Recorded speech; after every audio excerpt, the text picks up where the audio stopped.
நண்பர்கள் அனைவருக்கும் வணக்கம். நான் உங்க அருண்குமார். கரூர் துயர சம்பவம் அது ரொம்ப பரபரப்பா பேசப்பட்டு இருக்கு.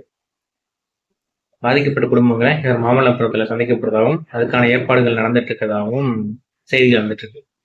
இந்த நிலையில ஒரு மிகப்பெரிய ஒரு செய்தியா சிபிஐ மறுபடியும் இவங்க 3 பேர்ல, அதாவது மாவட்ட செயலாளர் முசி ஆனந்த் அண்ட் நிர்மல்குமார், இவங்க 3 பேர் மேலையும் எஃப்ஐஆர் பதிவு பண்ணியிருக்கதா ஒரு செய்தி வந்திருக்கு.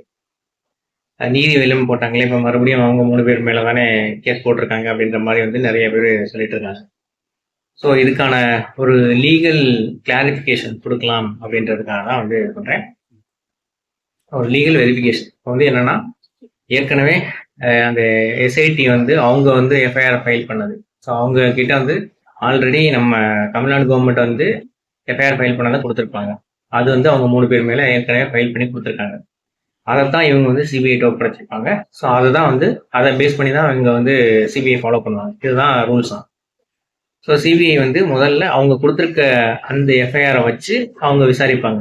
இவங்க மேல போட்டிருக்க எஃப்ஐஆர் கரெக்டா அப்படின்னு சொல்லிட்டு விசாரிப்பாங்க.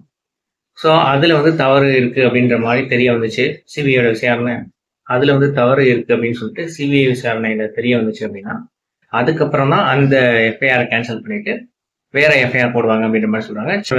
சார்ஜ் ஷீட்ல தான் யார் யார் மேல என்னென்ன மாதிரியான குற்றங்கள் சொல்லப்பட்டிருக்கு அப்படின்றது தெரிய வரும். ஸோ குற்றப்பத்திரிகை தாக்கல் பண்ணும்போது தான் இதோட முழு விவரமும் தெரிய வரும் அப்படின்ற மாதிரி சொல்றாங்க. ஸோ இந்த ஏற்கனவே நம்ம தமிழ்நாடு கவர்மெண்ட் எஃப்ஐஆர் ஃபைல் பண்ண அந்த 3 பேர் மேலதான் சிபிஐயும் அந்த வச்சுதான் ஃபாலோ பண்ணுவாங்க அப்படின்றது தான் இதுல உண்மை. இதுல புதுசா சிபிஐ ஃபைல் பண்ணியிருக்காங்க அப்படின்ற மாதிரியான செய்திகள் வெளியில வந்துட்டு இருக்கு. ஸோ அதுல உண்மை கிடையாது. ஒரு குறிப்பிட்ட ஒரு செய்தி சேனலோட அந்த ஒரு வீடியோ மட்டும்தான் பெரிய அளவில் ஃபார்வர்ட் ஆயிட்டு இருக்கு. அதுவுமே எடிட் பண்ண மாதிரி தான் தெரியுது. ஸோ இதுல தமிழ்நாடு கவர்மெண்ட் ஆல்ரெடி ஃபைல் பண்ண அந்த ஒரு எஃப்ஐஆர் தான் ஃபாலோ பண்றாங்க அப்படின்றது தான் லீகல் இஷ்யூ அப்படின்ற மாதிரி சொல்றாங்க. இதை நான் ஒரு மதுரையில இருக்கிற அதாவது ஹைகோர்ட்ல இருக்கிற ஒரு வக்கீல் கிட்ட அதை கன்ஃபார்ம் பண்ணேன். ஸோ அதுக்கப்புறம் தான் சிபிஐ விசாரிச்சு ஃபைனலா யார் யார் என்ன தவறு பண்ணியிருக்காங்க அப்படின்றத கண்டுபிடிப்பாங்க அப்படின்ற மாதிரி சொல்லியிருக்காங்க.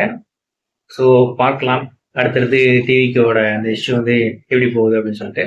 ஸோ இந்த ஒரு சின்ன கிளாரிஃபிகேஷன் கொடுக்கணும் தான் இந்த வீடியோ பண்ணேன். இந்த வீடியோ பிடிச்சிருந்துச்சுன்னா லைக் பண்ணுங்க, எல்லாருக்கும் ஷேர் பண்ணுங்க. ஏகே பெர்ஸ்பெக்டிவ் சேனலுக்கு சப்ஸ்கிரைப் பண்ணுங்க. நன்றி, வணக்கம்.